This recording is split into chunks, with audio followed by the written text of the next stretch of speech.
La Bibliothèque nationale de France. La philosophie du quotidien entre à la bibliothèque avec un cycle de conférences dont la première édition est consacrée au thème du corps, décliné dans tous ses états. Aujourd'hui, la philosophie de la fatigue par Éric Fiat. Bonjour et bienvenue dans notre troisième séance du cycle philosophie du quotidien consacré au corps.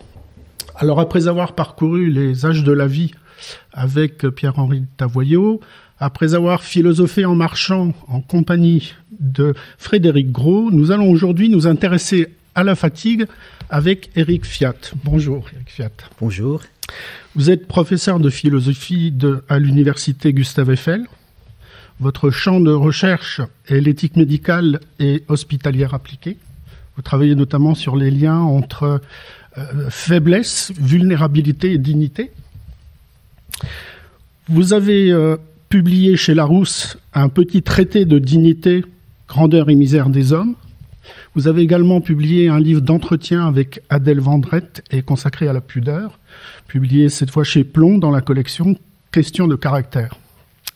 Vous avez été membre en qualité d'expert scientifique de l'Observatoire national des conditions de la fin de vie et vous êtes toujours, semble-t-il, membre de la commission d'éthique de la Société française d'hématologie. Alors, juste une question. Quelle est, dans ces comités scientifiques, dans ces comités d'éthique, quelle est la nature de l'expertise philosophique? Qu'est-ce que le philosophe apporte sur ces questions d'éthique médicale appliquée?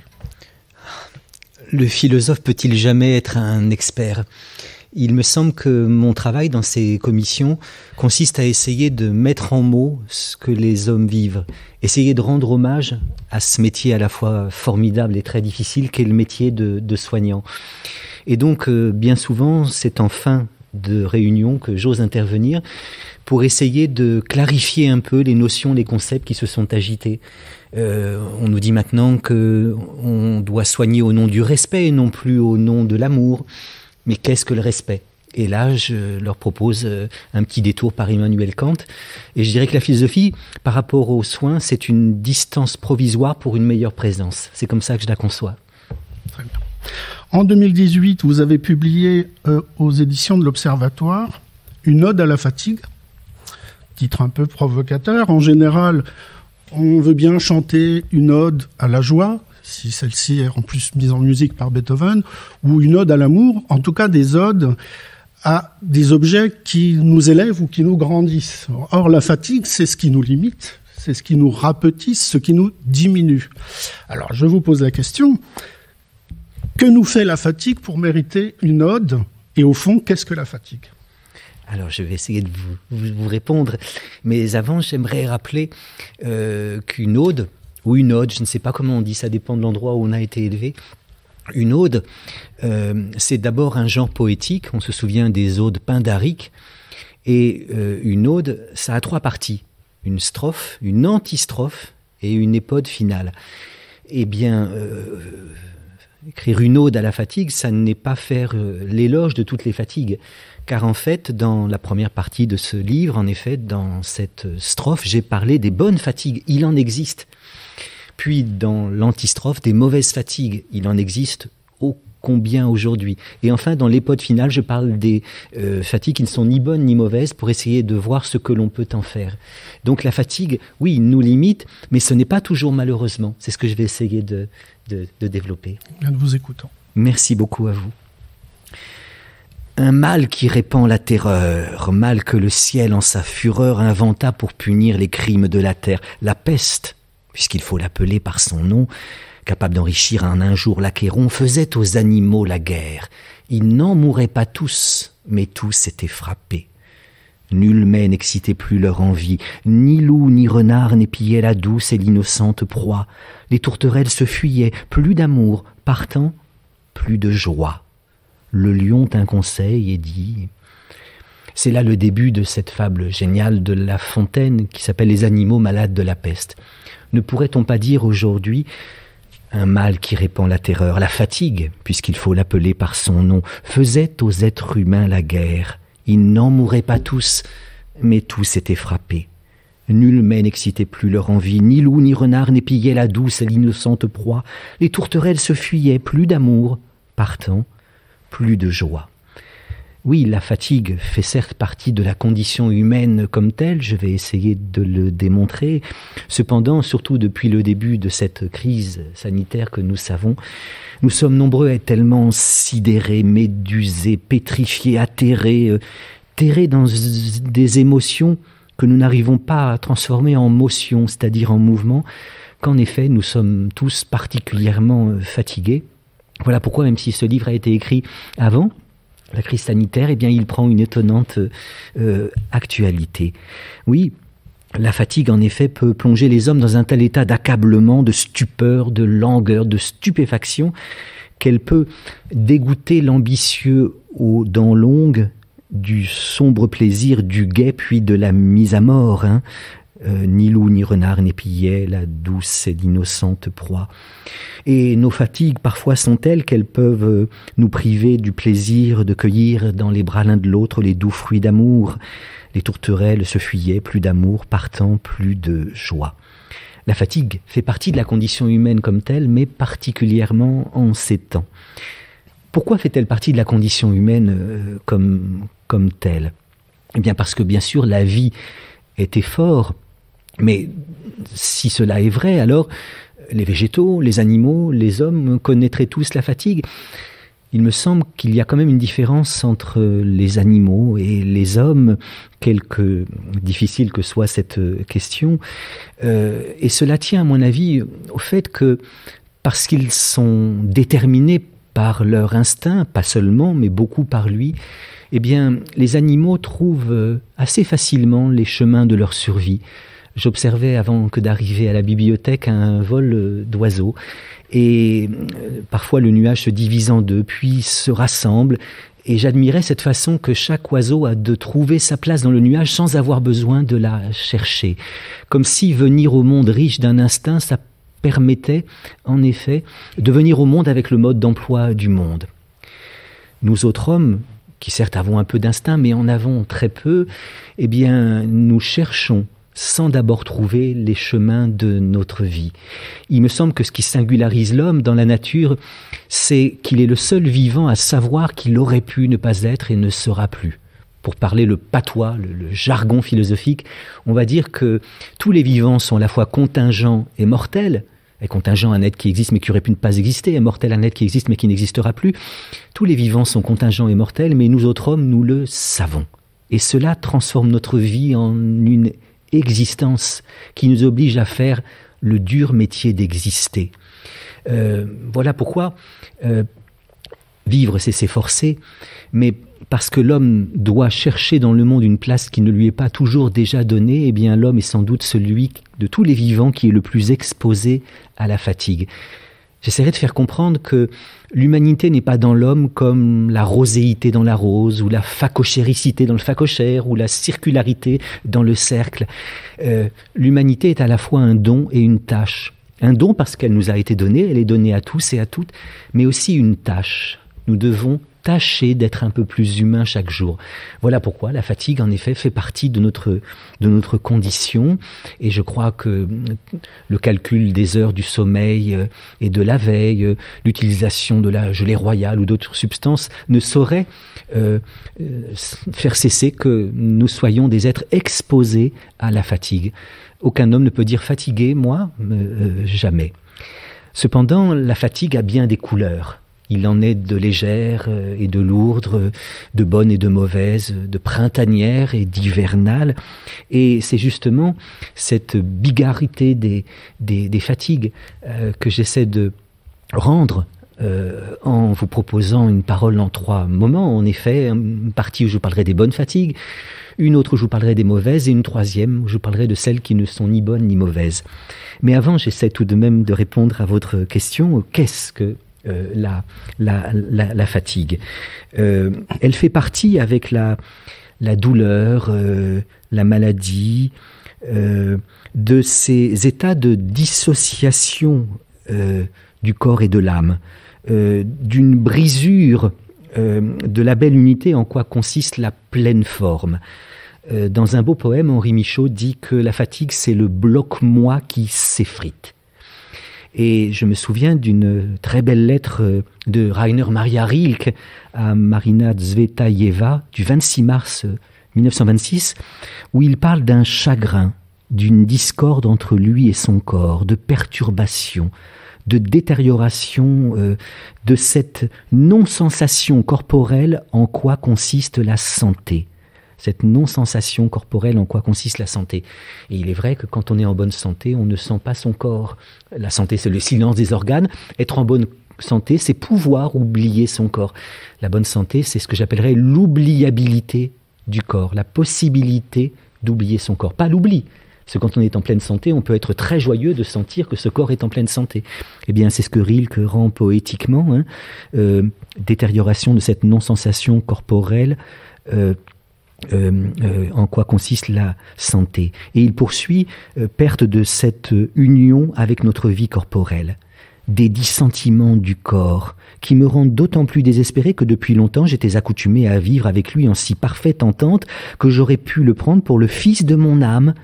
Il était léger et disponible, d'accord pour se laisser entraîner jusque dans le spirituel, et si souvent aboli, là encore aboli, oublié, n'ayant plus de proie que par courtoisie.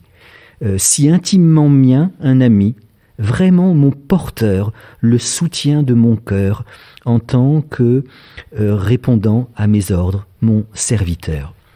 Fin de citation. Dans cette lettre, Rilke ne parle pas de la fatigue, mais plutôt de la douleur. Elles ont en effet en ceci en commun qu'elles nous donnent l'impression que ce corps qui était disponible, notre serviteur et notre ami, récalcitre. La fatigue, c'est d'abord une lourdeur, une pesanteur. L'impression que mon corps n'est plus, ce soir, quand je suis fatigué, le serviteur zélé et rapide de mes désirs et de volonté, mais qu'il récalcitre, comme dit Cyrano. Non par mauvaise volonté, mais par inertie. De sorte que je ne le reconnais plus très bien, ce corps. Lui qui m'était familier, léger, disponible, comme un ami sympathique sur qui je pouvais compter, indéfectiblement compter, lui qui du temps de la grande santé et de la pleine forme m'était encore plus qu'obéissant, parce que je dirais que quand on est en pleine forme, le corps est prévenant. Eh bien, ce corps met ce soir comme à charge. D'où l'idée d'une charge, d'un poids. Qu'est-ce que je veux dire par cette idée que quand on est en pleine forme, le corps est prévenant? C'est-à-dire qu'il devance mes attentes. C'est pas simplement qu'il répond à ce que je lui demande, mais c'est comme s'il me disait que je peux faire des tas de choses. Il devance mes désirs. Il est si riche en puissance et possibilités qu'il m'ouvre, par sa force et sa légèreté à la fois, des possibilités auxquelles je n'eusse même pas pensé. C'est comme si quand je suis en pleine forme, mon corps me disait tu peux faire tout ce que tu veux, tu peux courir jusqu'en haut de la colline, tu peux t'intéresser à tout, tu peux lire, tu peux jouer de la musique, tu peux marcher, nager, discourir avec éloquence, tu peux rêver à loisir. Eh bien, quand je suis fatigué, il m'est à charge, il faut que je le traîne. Il ne répond plus très bien. Je dirais pas hostile, mais un peu indifférent. Alors, ce n'est pas une douleur, parce que la douleur sévit dans une dimension locale. Ça me chatouille ou ça me gratouille. Il y a toujours, pour qu'il y ait douleur, un point névralgique, un endroit où ça fait mal. Donc la fatigue n'est pas la douleur. Ou alors c'est une espèce de douleur générale, une douleur sans douleur. Mon corps ne me chatouille ni ne me gratouille, mais il me semble m'opposer la résistance passive d'un point mort, d'un englument. Voilà, c'est sans doute cela. Comme si je sentais quelque chose de lourd, d'engluant. Mon âme ou ma conscience, comme on voudra, essaie de se désengager, mais elle n'y parvient pas. Ma conscience essaie de revenir à la clarté et la distinction qui sont le but de la philosophie, et non. Quand je suis fatigué, je suis confus, flou, vague, obscur, incertain. Voilà au fond ce que c'est que la fatigue. Mon âme cherche en vain un lieu de fraîcheur et de lucidité où se retirer pour essayer de comprendre ce qui arrive, et elle n'y parvient pas. La fatigue dément le dualisme. Quand on est fatigué, on ne peut pas être une âme qui regarde un corps. On est embarqué. Et au fond, les sensations de l'homme fatigué me semblent exactement le contraire de celles du vieux Faust quand il retrouve sa jeunesse. Vous savez qu'après qu'il a pactisé avec le diable, il retrouve sa jeunesse. Et voilà comment Goethe décrit l'état du vieux Faust retrouvant sa jeunesse. Déjà je sens mes forces s'accroître, déjà je pétille comme une liqueur nouvelle. Je me sens le courage de me risquer dans le monde, d'en supporter les peines et les prospérités. Mes sens s'ouvrent à des impressions nouvelles. Les torrents et les ruisseaux s'affranchissent de leur glace au regard doux et vivifiant du printemps. Une heureuse espérance verdit dans la vallée. Le vieil hiver, qui s'affaiblit de jour en jour, se retire peu à peu vers les montagnes escarpées. C'est en vain qu'en sa fuite il lance sur le gazon des prairies quelques regards glacés mais impuissants. Le soleil ne souffre plus rien de blanc en sa présence. Partout règne la vie, tout s'anime sous ses rayons de couleurs nouvelles. Heureux Faust, enfin si on peut dire, puisque la fin de la vie de Faust, quand même pas très heureuse, eh bien la fatigue c'est l'état contraire exact, le contraire exact de l'état décrit ici par Goethe. Comme si la fatigue était une petite et passagère vieillesse. Et la vieillesse peut être une grande fatigue. C'est une perte momentanée de fraîcheur, de lumière, de légèreté, de vivacité, de célérité, de souplesse, de lucidité, de discernement, de ductilité. Quand je suis en pleine forme, mon corps est ductile. Et au fond, c'est une perte de possibilité. D'où l'expression « je suis mort de fatigue ». La mort, c'est l'impossibilité de toute possibilité, disait Heidegger. Ça veut dire que tant qu'on est vivant, on a des possibilités. Eh bien, quand on est fatigué, on est entre les deux. On sent une perte de possibilités. Et je me demande à ce moment-là, les retrouverai-je bientôt, cette légèreté, cette souplesse, cette vivacité, cette amitié, cette complaisance, cette obligeance, cette serviabilité, cette prévenance de mon corps dont je jouissais quand j'étais en pleine forme. Fraîcheur, légèreté, lumière, clarté, ductilité, légèreté, impression de toute une série de possibilités dans la forme. En revanche, lourdeur, confusion, hébétude, prostration, dépossession, impression d'une perte de possibilités dans la fatigue. Cela est commun, je crois, à toutes les fatigues. Mais il me faut parler, puisque tel était mon plan, des bonnes, puis des mauvaises, puis de celles qui ne sont ni bonnes ni mauvaises. Strophe, bonne fatigue. Oui, il n'est pas scandaleux, peut-être un peu provoquant, d'écrire une ode à la fatigue, mais ça n'est pas scandaleux car il existe de bonnes fatigues, et j'espère que vous les connaissez. La bonne fatigue, pour prendre des exemples, c'est la fatigue du sportif vainqueur. C'est la fatigue de l'amoureux qui a cueilli dans les bras de son amoureuse toute la nuit les doux fruits d'amour. C'est la fatigue de celui qui aime son travail, s'y sent reconnu, a l'impression de le bien faire, et qui, à la fin de la journée, a l'impression du devoir accompli, l'impression du travail bien fait. Voilà évidemment trois personnages fatigués. Mais la joie de la victoire pour le sportif, pour l'amoureux, le plaisir moral du devoir accompli pour celui qui aime son travail et a l'impression de l'avoir bien fait, eh bien, sont déjà défatigants. Il y a dans la joie et dans le plaisir quelque chose de défatigant qui fait que nos trois personnages eh bien, n'auront pas besoin de dormir beaucoup pour retrouver les forces qu'ils avaient perdues pour le premier dans le jeu, pour le deuxième dans l'amour, pour le troisième dans le travail. Ils dormiront tous trois du sommeil du juste. Et le sommeil du juste est un sommeil qui n'a pas besoin d'être très long pour être récupérateur. Ont-ils d'ailleurs véritablement besoin de dormir après qu'on a gagné un match, après qu'on a cueilli toute la nuit les doux fruits d'amour? Eh bien, on éprouve en effet une joie qui en elle-même est déjà défatigante. Qu'est-ce que je veux dire par là? C'est que, à la fin d'un match de football, comme disait mon grand-père, ou un match de rugby, après que ces sportifs ont couru 90 minutes après un ballon rond, 80 minutes après un ballon ovale, ils ont tant donné de force qu'ils devraient être incapables de faire un tour d'honneur, de sauter dans les bras les uns des autres, de faire une troisième mi-temps. Et je dirais peut-être la même chose des amants qui se sont aimés toute la nuit. Ils ont très peu dormi, mais cependant la joie de la victoire et la joie de l'amour sont déjà défatigantes, en ceci que la joie, pour parler latin, c'est la dilatatio animae et corpori, la dilatation de l'âme et du corps. C'est ainsi que l'entendaient les anciens La joie, c'est la dilatation de l'âme et du corps, alors que l'angoisse, c'est la rétractation de l'âme et du corps. Angustia est retractatio animae et corpori. Et en effet, il y a dans la joie quelque chose qui dilate, dans l'angoisse quelque chose qui rétracte.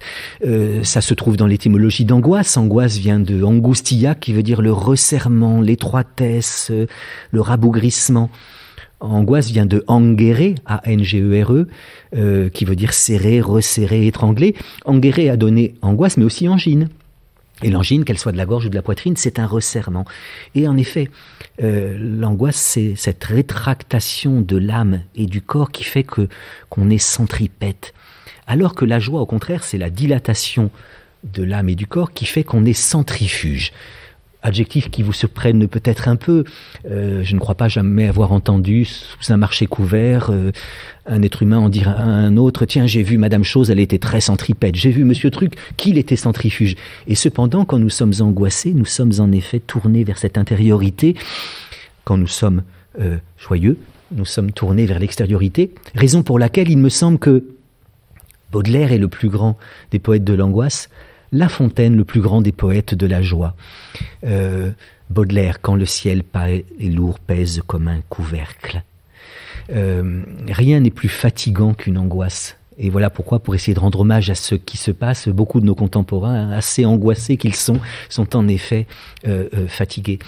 Mais j'espère qu'il en demeure encore qui sont joyeux, car rien n'est plus défatigant qu'une joie, car en effet, la joie est dilatation, comme dit La Fontaine, le plus grand poète de la joie, car il dit « À ces mots, le corbeau ne se sent pas de joie, il ouvre un large bec et laisse tomber sa proie. » Vous allez me dire que j'ai oublié un vers, car La Fontaine nous dit « À ces mots, le corbeau ne se sent pas de joie, et pour montrer sa belle voix, il ouvre un large bec et laisse tomber sa proie. » Et je comprends pourquoi il ouvre un large bec, c'est parce que le renard désire le fromage et qu'il l'a flatté. Si votre ramage se rapporte à votre plumage, vous êtes le phénix des hôtes de ces bois. À ces mots, le corbeau ne sent pas de joie, et pour montrer sa belle voix, il ouvre un large bec et laisse tomber sa proie. Je crois cependant que même s'il n'y avait pas eu de fromage, même s'il n'y avait pas eu de libido camemberti chez le renard, je suis sûr qu'un être qui ne se sent pas de joie, eh bien, ouvre un large bec. En effet, nous avons les yeux écarquillés, nous sommes dilatés, cela peut aller jusqu'à l'éclatement joyeux, et voilà pourquoi rien n'est plus défatigant qu'une joie, parce que les quelques forces qui restent encore dans le corps du sportif vainqueur, ou dans celui de l'amoureux que je décrivais tout à l'heure, eh bien, sont dilatées par la joie. Alors, je ne parle pas d'une joie du travailleur qui a l'impression du travail bien fait. Nous n'allons pas, même si nous aimons notre travail, nous n'y allons pas d'orgasme en orgasme. Mais j'espère que beaucoup d'entre nous, aimant leur travail et s'y sentant reconnus, ont ce que Kant appelle le plaisir moral. Le plaisir moral du travail bien fait ou du devoir accompli. Le plaisir moral, c'est l'impression d'avoir été juste, une certaine justesse. Kant a fait toute une philosophie du fait que l'homme n'est jamais comme il devrait être, jamais comme il voudrait être. Cependant, il lui arrive de temps en temps de se dire qu'il a été comme il devait être. Oh, cela ne durera pas, bien sûr. Le devoir empêche la thésaurisation des mérites, la capitalisation des bonnes actions. Il est là pour nous dire toujours que nous avons à être meilleurs, que nous devons tâcher, de faire notre devoir. Mais il y a quelques moments où ça y est, nous sommes comme nous devrions être. Et c'est ça qu'il appelle le plaisir moral. Eh bien, mes trois personnages connaissent la bonne fatigue. Je dirais que cette fatigue, allez, n'étant pas du tout dualiste, j'ose cependant dire que cette fatigue est une fatigue du corps, mais non point de l'âme. Car l'âme est rafraîchie par la joie de la victoire du sportif, par la joie de l'amour partagé ou par le plaisir moral du devoir accompli. Et ces personnages-là, eh bien, vont aller bien sûr au repos, mais ils vont avoir le sommeil du juste et retrouveront le lendemain la joie d'être. Les bonnes fatigues sont souvent aussi les fatigues qu'on s'est choisies. De même qu'il faut distinguer entre une solitude imposée et une solitude choisie. Une solitude choisie et provisoire peut donner beaucoup de plaisir, enfin seul. Alors qu'une solitude durable et imposée peut aller jusqu'à un grand déplaisir, à la perte de l'humanité, comme on voit dans le roman de Tournier, où il nous raconte la vie de Robinson, qui seul sur son nez, il se déshumanise. De même donc, on peut distinguer entre une fatigue choisie et une fatigue imposée. On peut peut-être distinguer entre une fatigue choisi, une fatigue imposée. Et alors en effet, le week-end, celui qui fait un demi-marathon, celui qui fait de longs tours en vélo, n'y est obligé par personne et il va s'y fatiguer.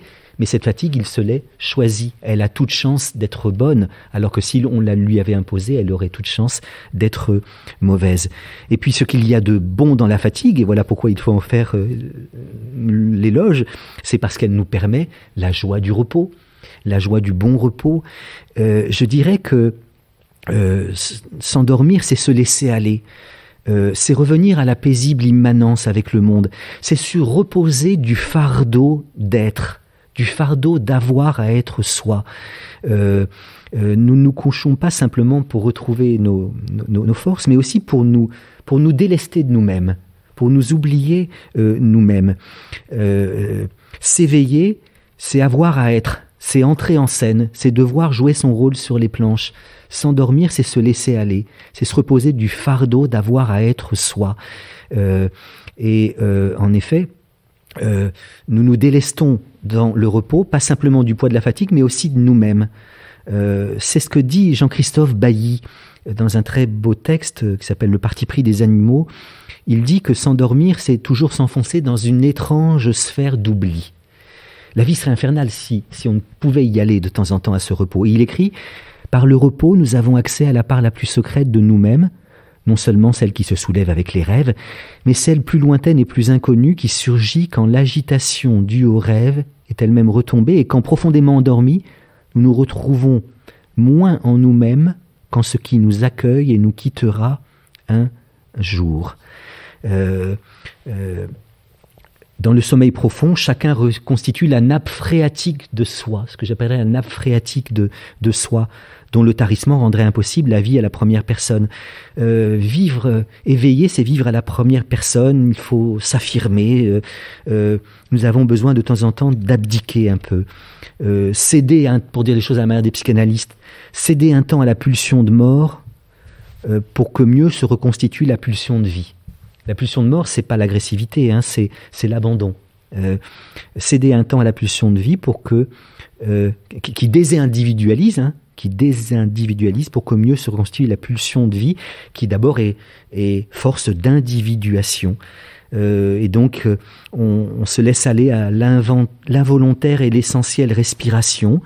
Il y a quelque chose là qui, ma foi, est doux et bon. Voilà les bonnes fatigues auxquelles il fallait bien qu'on consacrât plus qu'une ode, un éloge. Mais antistrophe, les mauvaises fatigues, auxquelles en effet, dont je ne fais pas du tout l'éloge, je vous rassure si vous étiez inquiet.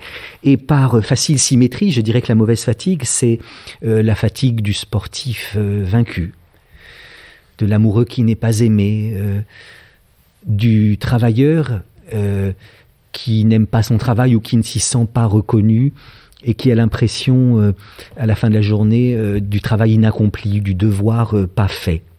Ces trois personnages-là, en effet, sont fatigués mauvaisement, en ceci que ils ne trouveront même pas dans le repos le remède espéré. Pourquoi ? Parce que si mes trois premiers personnages de tout à l'heure de la bonne fatigue dormaient du sommeil du juste, en revanche, mes trois personnages présents vont dormir du sommeil de l'injuste, formule qu'on peut forger par symétrie. Et le sommeil de l'injuste est un sommeil qui n'est pas réparateur. Alors que la bonne fatigue fait qu'on va au sommeil comme à une récompense, la mauvaise fatigue fait qu'on va au sommeil comme à un refuge, espérant y trouver remède à la difficulté d'exister. Or, le sommeil ne donnera pas le remède espéré. Pourquoi ? Parce que le sommeil de l'injuste, auquel est condamné l'homme de la mauvaise fatigue, le sommeil de l'injuste est un sommeil dans lequel on tombe comme une masse. C'est pas le sommeil dans lequel on se glisse voluptueusement, comme Montaigne. Vous savez que Montaigne se faisait réveiller pour voir à quel point il est agréable de s'endormir. Ou comme Philippe Noiret dans Alexandre le Bienheureux. Souvenez-vous de ce film, je trouve génial, d'Yves Robert, 1968, où Philippe Noiret, dans le rôle titre d'Alexandre, eh bien, est un homme qui est forcé de trimer par une épouse qui veut qu'il trime, il l'appelle la grande. Il souffre un peu de somnolence diurne, appelle comme en style de s'endormir un peu qu'elle lui dit Alexandre, et il doit aller curer l'écurie, labourer, semer. Et puis vient un moment où elle a un accident et elle meurt. Et à l'époque, quand il y avait un enterrement, tout le monde défilait devant l'endeuillé et tout le monde demandait à Alexandre le Bienheureux, alias Philippe Noiret, mais qu'est-ce que tu vas faire, Alexandre? Et Noiret de répondre avec sa voix de violoncelle ou plutôt de basson, dormir, dormir. Et en effet, Philippe Noiret s'installe dans son lit, dont il ne bouge plus, avec un système de poulie qui fait remonter la bouteille de vin, la miche de pain, le jambon, et aussi son petit baryton, son petit instrument de musique. Il se glisse voluptueusement dans le sommeil. Ce n'est pas le cas de l'homme que je décris en ce moment, qui tombe comme une masse dans le sommeil, qui s'y perd, qui ne sait plus où il est, et puis ensuite, très vite, il va avoir des moments d'insomnie. Ces moments que Baudelaire décrit magnifiquement, ces vagues terreurs de nos affreuses nuits qui compriment notre cœur comme un papier qu'on froisse. Ces vagues terreurs de nos affreuses nuits qui compriment notre cœur comme un papier qu'on froisse. On retrouve cette métaphore, vous voyez, de l'angoisse, de l'angoisse. Et donc, ils espèrent, la mauvaise fatigue, c'était la fatigue du déprimé qui espère trouver refuge dans le repos. Ils ne trouvent pas ce refuge dans le repos. C'est la fatigue comme accablement, comme impression d'une impossibilité de toute possibilité. Quelque chose qui nous donne le sentiment d'une dépossession. Alors, ne faisons pas du tout l'éloge de cette fatigue là, qui parfois peut aller jusqu'à la fatigue d'être soi et même à la fatigue d'être. Et je ne vois pas de remède à cette fatigue. À la fatigue d'être soi, à la fatigue d'être, ni le magnésium, ni la vitamine C, ni le ginseng, ni le provigine, ni la gelée royale, ni les amphétamines ne peuvent être remèdes. Par fatigue d'être soi, j'évoque le beau livre déjà ancien d'Alain Ehrenberg, mais écrit par un psychiatre, mais les philosophes iraient peut-être encore plus loin en parlant d'une fatigue d'être. Je disais plus haut que l'homme est sans doute le seul vivant qui sache qu'il aurait pu ne pas être et qu'il ne sera plus. Or, cette conscience de notre contingence et de notre mortalité, qui me paraît une chose universelle, fomente en nous deux sentiments complètement contradictoires entre lesquels nous oscillons sans doute toute notre vie. Qu'est-ce à dire? Eh bien, il m'arrive parfois de me dire, bon, j'aurais pu ne pas être si ma mère n'avait pas rencontré mon père, si la conversation qu'ils eurent n'avait pas pris le tour charmant qu'elle a pris, si 9 mois avant ma naissance, il ne s'était point aimé, s'il s'était aimé, mais que ça n'avait pas été dans la course des spermatozoïdes à l'ovule, ce spermatozoïde-là qui serait venu à l'ovule, eh bien, je n'aurais pas été. Il se trouve que je suis. Et puis que je sais qu'un jour je ne serai plus, car chaque homme est mortel et chacun l'est pour soi. Or, cette double conscience d'une part de notre contingence, d'autre part de notre mortalité, peut fomenter en nous tout aussi bien la joie d'être que l'angoisse d'exister. La joie d'être. J'aurais pu ne pas être, et je n'aurais pas été si mon père n'avait pas. Je suis. Quelle chance! La vie est un cadeau, une merveille. Je ne serai plus car je mourrai un jour. Quelle chance je suis encore! C'est la joie d'être. Mais la conscience de cette contingence et de cette mortalité peuvent tout au contraire fomenter en nous l'angoisse d'exister. J'aurais pu ne pas être. Est-ce que cela vaut le coup que je sois? Je ne serai plus. Est-ce que cela vaut le coup que je sois encore? Le moi est à l'hommage, selon moi, très légitime à Serge Gainsbourg. Gainsbourg a fait chanter à Jane Birkin, dans le dernier album qu'il a composé pour elle, sans doute un des plus beaux, ces vers sublimes. Gainsbourg ne voulait pas qu'on le dise poète, qu'il y ait mes petites chansons dans les coins, mais art mineur. Et pourtant, c'est de la poésie, ça. Avec cette difficulté d'être, on se dit que peut-être il aurait mieux valu ne jamais naître. Avec cette difficulté d'être, on se dit que peut-être il aurait mieux valu ne jamais naître. Et par symétrie, on se dit parfois qu'avec cette difficulté d'être, il vaudrait mieux peut-être déjà ne plus être. Eh bien, cette fatigue d'être, je ne lui vois pas de remède. Voilà pourquoi d'elle, il ne s'agit pas du tout de faire l'éloge. Alors, est-elle plus présente, cette mauvaise fatigue-là, aujourd'hui qu'hier? Nous avons tendance à dire que nous sommes dans le siècle de la fatigue. Je disais tout à l'heure que la crise que nous vivons, en effet, nous laisse tous épuisés. Faisons attention à ne pas nous conduire comme des enfants gâtés et résistons au charme de la nostalgie. Si je dis résister au charme de la nostalgie, ça veut dire que je sais qu'elle en a du charme. Mais tout de même, est-ce que les hommes d'hier étaient moins fatigués que nous ? La vie des paysans, la vie de mes aïeux corésiens, paysans du début du XXe siècle, devait être bien fatigante pour qu'ils la quittent si tôt, cassés, pliés, prostrés. Prostrés, ça vient de prosterner, comme s'ils étaient obligés chaque jour de se prosterner devant Gaïa, devant la déesse Terre, Terre qui, comme on le sait, est chaque jour plus basse. La vie des paysans de l'époque, c'était un peu la vie du pauvre Martin, pauvre misère de la chanson de Brassens, qui m'a toujours ému. Je cite de mémoire... avec une bêche à l'épaule, avec à la lèvre un doux chant, avec au cœur un grand courage, il s'en allait trimer au champ. Pauvre Martin, pauvre misère, creuse la terre, creuse le temps.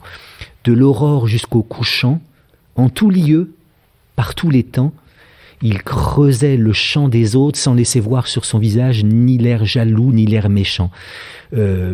Creuse la terre, creuse le temps. Et en plus, il n'a même pas de chant à lui, hein, le pauvre. Et les deux dernières strophes, là aussi bouleversantes, et quand la mort lui a fait signe de labourer son dernier champ, il creusa lui-même sa tombe en faisant vite en se cachant. Il creusa lui-même sa tombe en faisant vite en se cachant, et s'y étendit sans rien dire, pour ne pas déranger les gens. Pauvre Martin, pauvre misère, dort sous la terre, dort sous le temps. Chanson bouleversante qui montre que sans doute nous aurions mauvaise grâce à dire que nous sommes fatigués et que les hommes d'avant ne l'étaient pas et qu'ils prenaient le temps de vivre. Cependant, je dirais avec George Orwell que même ces paysans-là avaient quelque chose que nous n'avons plus. C'est-à-dire l'impression d'un monde stable, cohérent, et puis surtout l'espoir que leurs enfants seraient plus heureux qu'eux. N'avons-nous pas un peu perdu ces deux choses-là, l'impression d'un monde stable, cohérent, et l'espérance que nos enfants soient plus heureux que nous? Et en effet, je crois que les hommes ont besoin d'innovation, d'invention, mais aussi d'habitude. L'habitude, c'est le retour du même, cette seconde nature en nous qui appelle, qui implore que nous fassions certains gestes. Et les gestes que nous faisons par habitude ne sont pas des gestes fatigants. Je dirais qu'aujourd'hui, nous sommes dans une société liquide, comme on dit certains, où en effet, on perd ses repères. Nous sommes forcés de nous adapter de manière permanente à un monde impermanent. Mes autres grands-parents cordonniers, mon grand-père a fait à peu près toute sa vie les mêmes gestes. Aujourd'hui, on doit changer plusieurs fois de métier. On est dans une société concurrentielle où on doit toujours prouver, légitimer son existence. Nous nous épuisons en effet à cela. Et cette obligation de s'adapter, adapte-toi ou meurs, semble dire la société néolibérale à beaucoup d'entre nous, fait que nous sommes beaucoup à avoir du mal à suivre. Hein. On a un point de côté, non pas un point au côté du corps, mais un point au côté de l'âme. Quand on n'a pas son rythme ou quand on change de rythme, on a un point de côté. Eh bien, là, c'est un point au côté de l'âme. Et en effet, je reprends cette formule, nous sommes sommés de nous adapter de manière permanente à un monde impermanent. L'animal qui symbolise l'adaptation, c'est le caméléon. Or, vous savez qu'on dit qu'un caméléon qu'on met sur un patchwork devient fou. Eh ben oui. Mais je dirais que le travailleur d'aujourd'hui est dans une situation pire que le caméléon que je viens de nommer. C'est plutôt un caméléon qu'on met sur un kaléidoscope. Alors ça peut aller jusqu'à la folie, jusqu'à l'épuisement, ce qu'on appelle le burn-out, qui est la forme la plus grave de la mauvaise fatigue. Parce que le patchwork a plusieurs couleurs, mais il y a une certaine stabilité parce qu'elle ne change pas de place.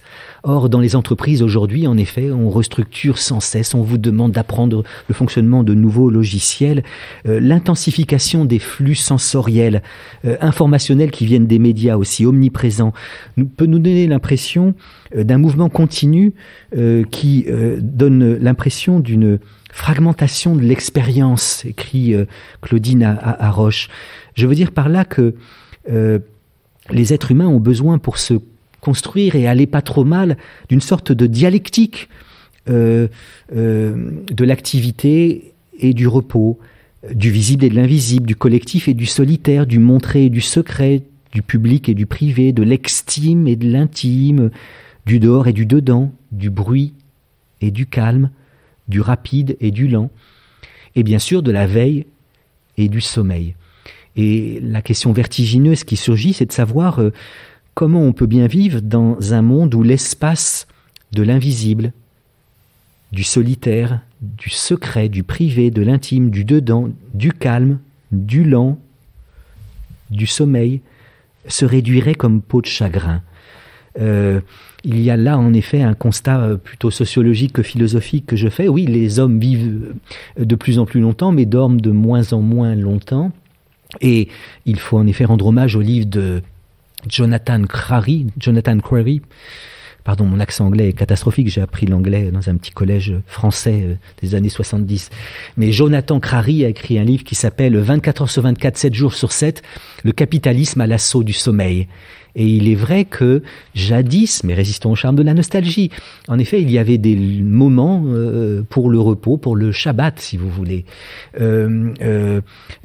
Aujourd'hui, la société ultra-libérale, ultra-capitaliste voudrait que nous consommions et travaillions 24 heures sur 24 et 7 jours sur 7. La lettre qui était envoyée par le patron le vendredi n'arrivait que le lundi à son cadre. Aujourd'hui, les mails font que nous sommes toujours requis. Je suis un peu un orphelin de la nuit et du calme. Et résultat, en effet, cette mauvaise fatigue fait qu'on a l'impression que même la nappe phréatique du soi ne se reconstitue plus. Alors, ce constat que le néolibéralisme ou le néocapitalisme nous laisse peu de possibilités de nous reposer. Il a déjà été fait par Jean de La Fontaine dans Le Savetier et le Financier, autre fable géniale. Mais il a été fait plus récemment par le gendre de Karl Marx dans un livre qui s'appelle Paul Lafargue, le droit à la paresse. Le droit à la paresse. Et en effet, un peu annonçant les analyses de Jonathan Crary, Paul Lafargue écrit, un siècle avant, que dans la société capitaliste, le travail obligatoire est la cause de toute dégénérescence intellectuelle et de toute déformation organique. Bon, mais alors, il nous propose comme remède à ça la paresse. Ô paresse, prends pitié de notre longue misère. Ô paresse, mère des arts et des nobles vertus, sois le baume des angoisses humaines. Alors, je ne sais pas si le livre de Lafargue n'est pas un peu ironique, mais si je le prends au sérieux, j'avoue avoir beaucoup de mal à le suivre parce que il ne me semble pas qu'il soit licite de faire un éloge comme il le fait de la paresse. Oh, un peu de paresse, ça peut pas faire de mal, une bonne grasse matinée, quelques vacances. Mais il me semble que s'épargner, s'économiser, se réserver, c'est pas du tout un remède à la fatigue, c'est l'indice, le symptôme de la fatigue. Quand on aime vraiment la vie, on prend le risque de la fatigue. Et surtout, ce qui me gêne beaucoup chez le paresseux, c'est que pour qu'il puisse paresser, il faut que d'autres soient industrieux, n'est-ce pas? D'ailleurs, je remarque qu'Alexandre le Bienheureux, dans son lit, eh bien, pour qu'il puisse y rester longtemps, il fallait que son chien se mit en mouvement. Et en effet, il fait venir le chien avec la magnifique musique j'oublie le nom, de celui qui a fait la musique d'Alexandre le Bienheureux, de Cosma, de Vladimir Cosma, puisque le chien vient et il lui accroche un panier au cou et le chien court et va faire les courses.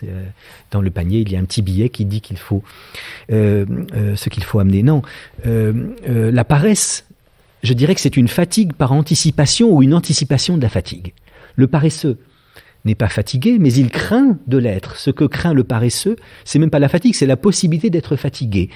Je connais quelqu'un, par ailleurs plein de charme, qui n'a jamais rien fait de sa vie.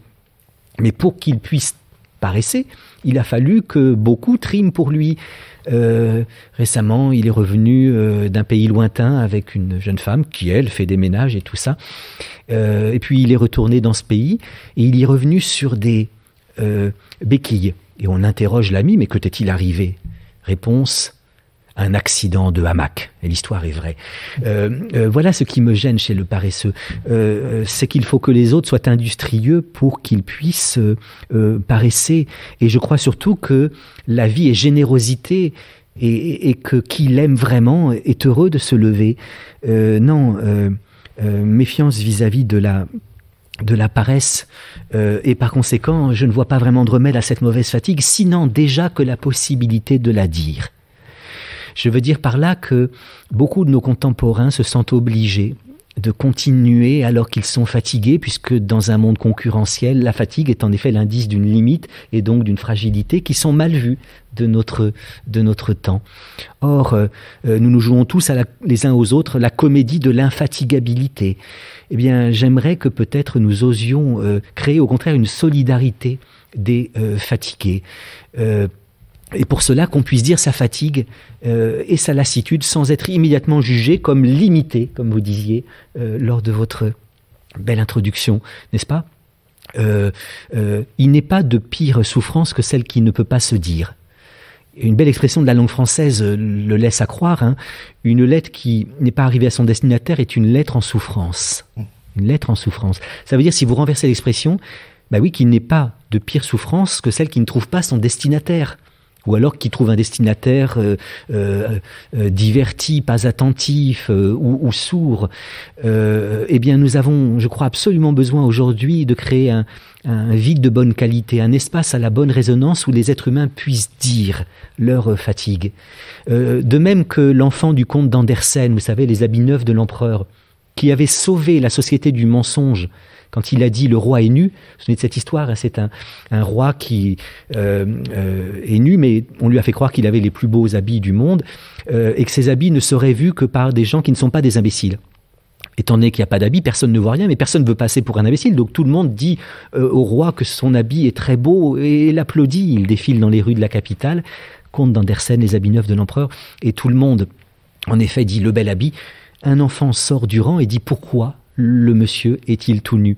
Eh bien, de même que le mot de l'enfant délivre la société du mensonge qui voulait qu'il y eût habit alors qu'il n'y avait pas habit, je crois que une parole un peu vive de ceux qui diraient « on est fatigué, on n'en peut plus, le rythme est excessif » pourrait délivrer la société de la comédie de l'infatigabilité. Je veux dire par là qu'on ne se sauve pas tout seul des sables mouvants de la fatigue.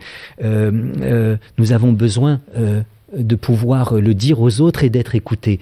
Je parle de la fatigue comme d'un sable mouvant parce que, oui, on peut lutter contre un ennemi puissant quand il se présente face à soi.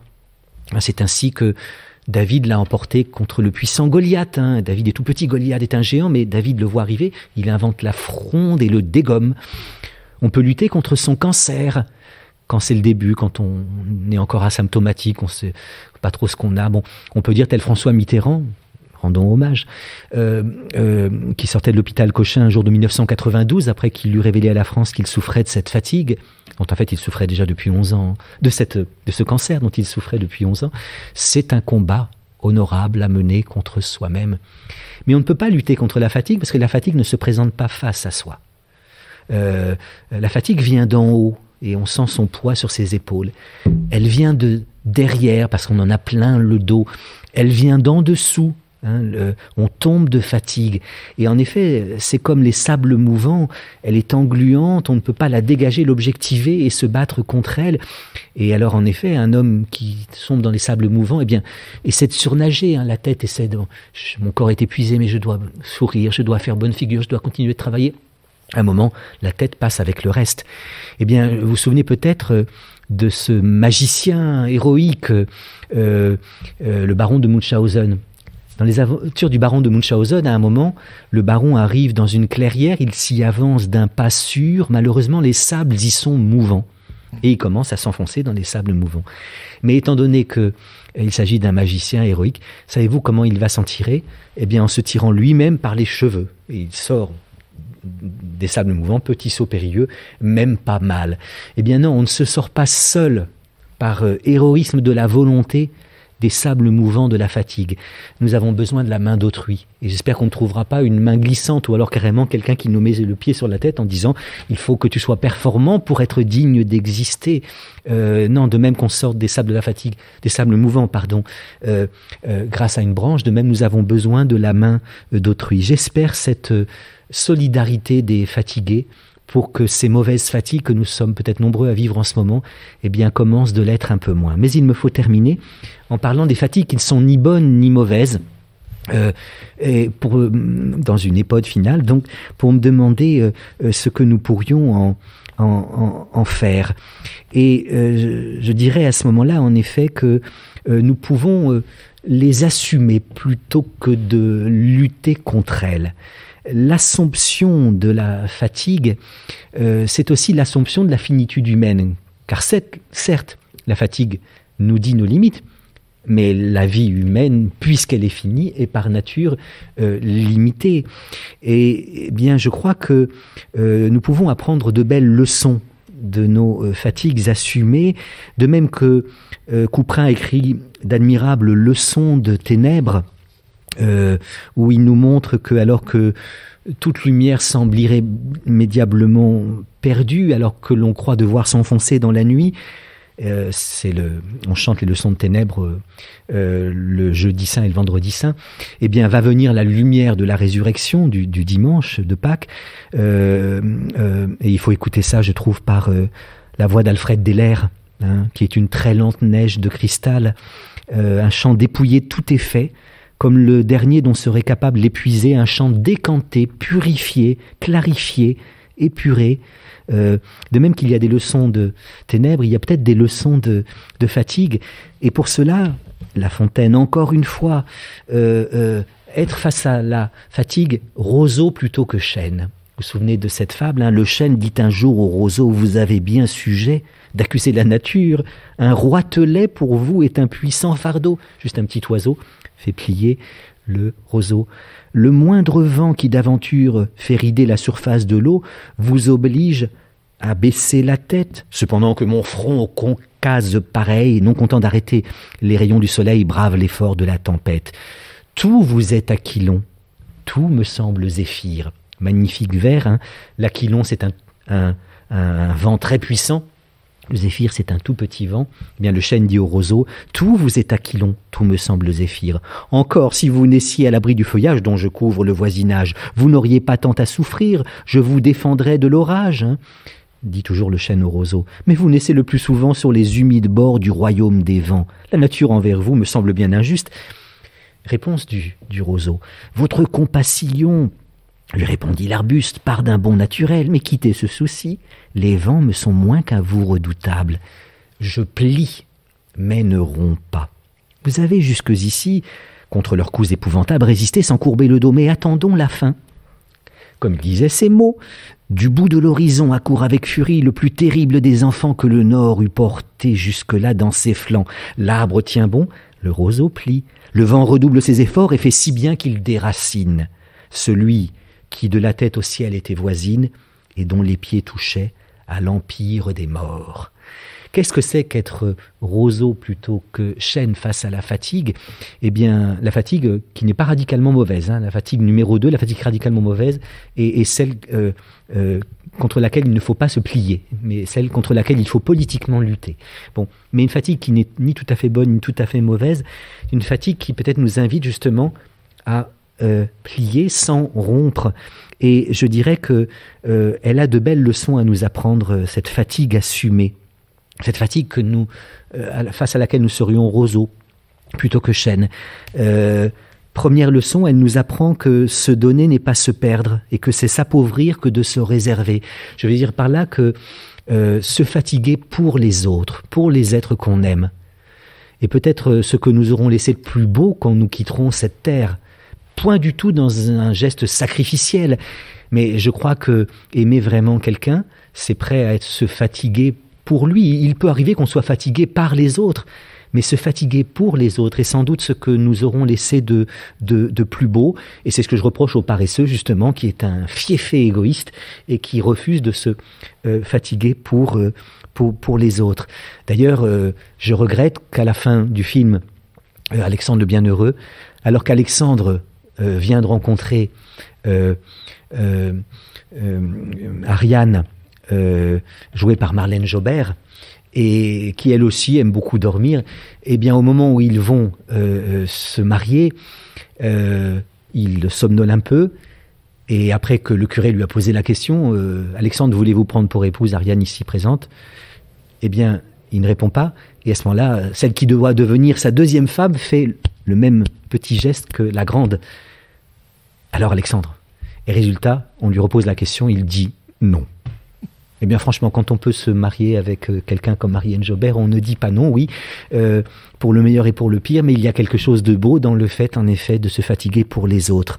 Deuxième leçon, la fatigue nous apprend qu'un peu d'humilité, ça peut pas faire de mal.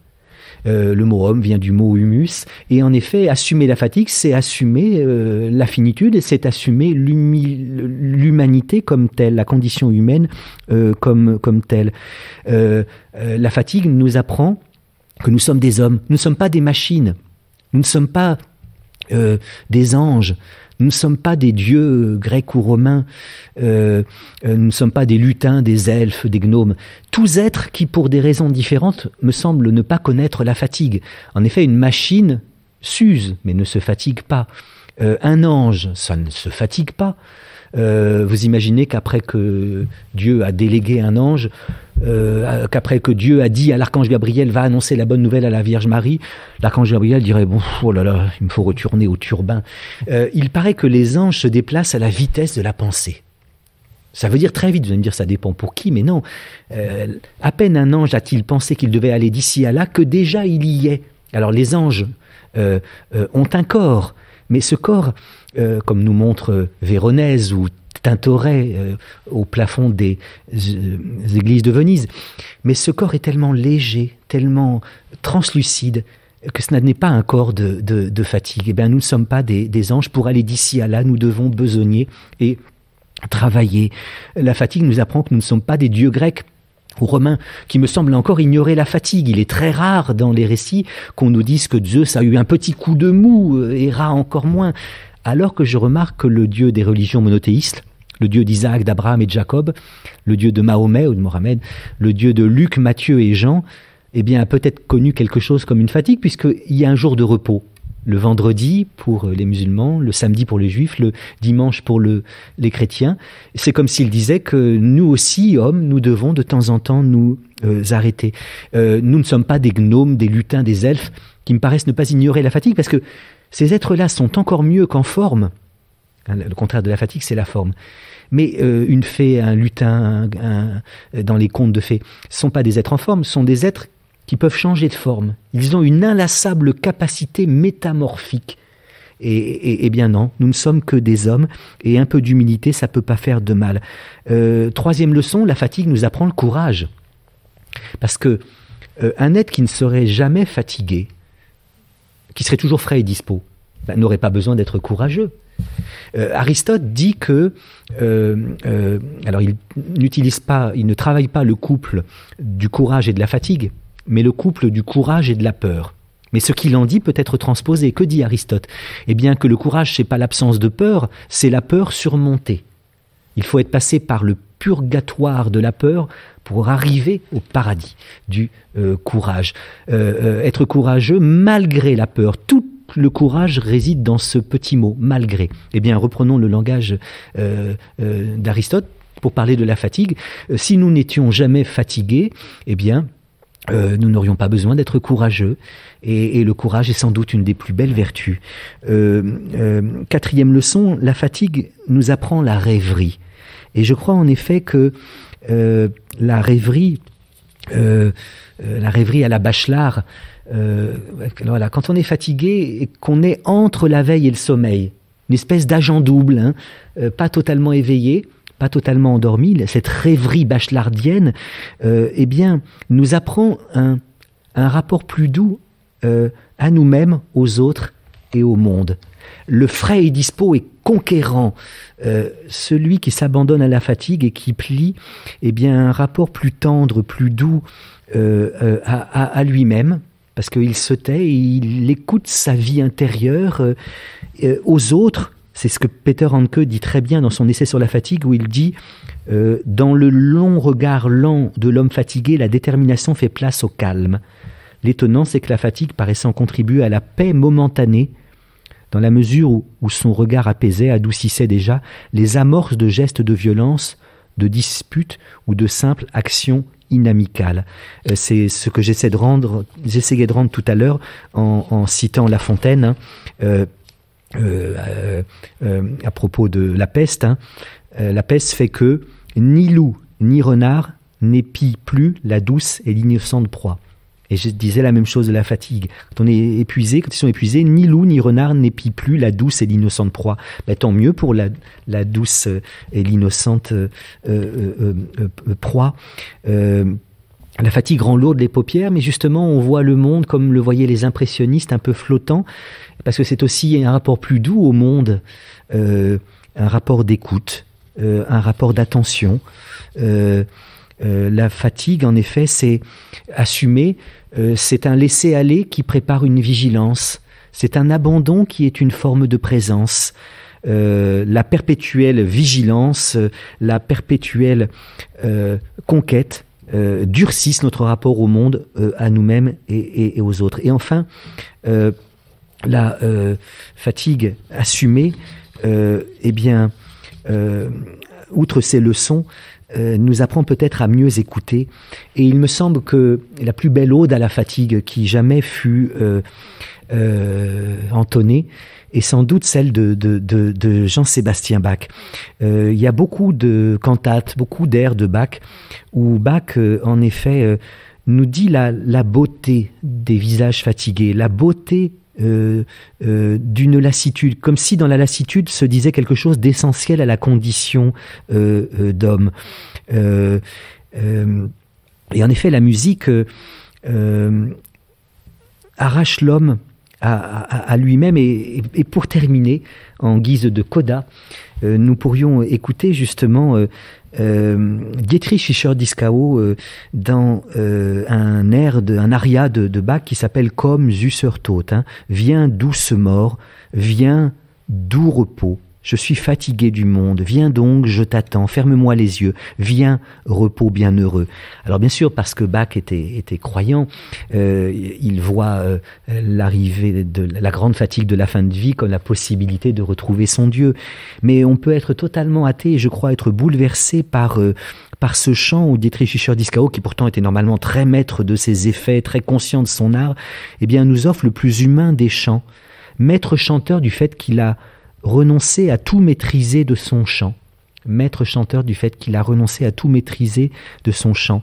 C'est pas qu'il joue la musique, c'est qu'il est joué par la musique. Il est instrument qui la laisse passer. Il ne lutte pas contre sa fatigue, mais il écoute ce qu'elle lui murmure.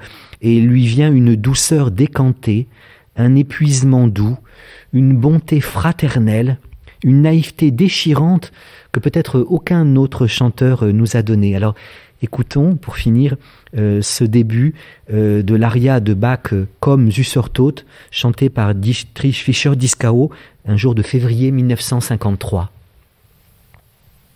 Komm, süßer Tod, komm, seliger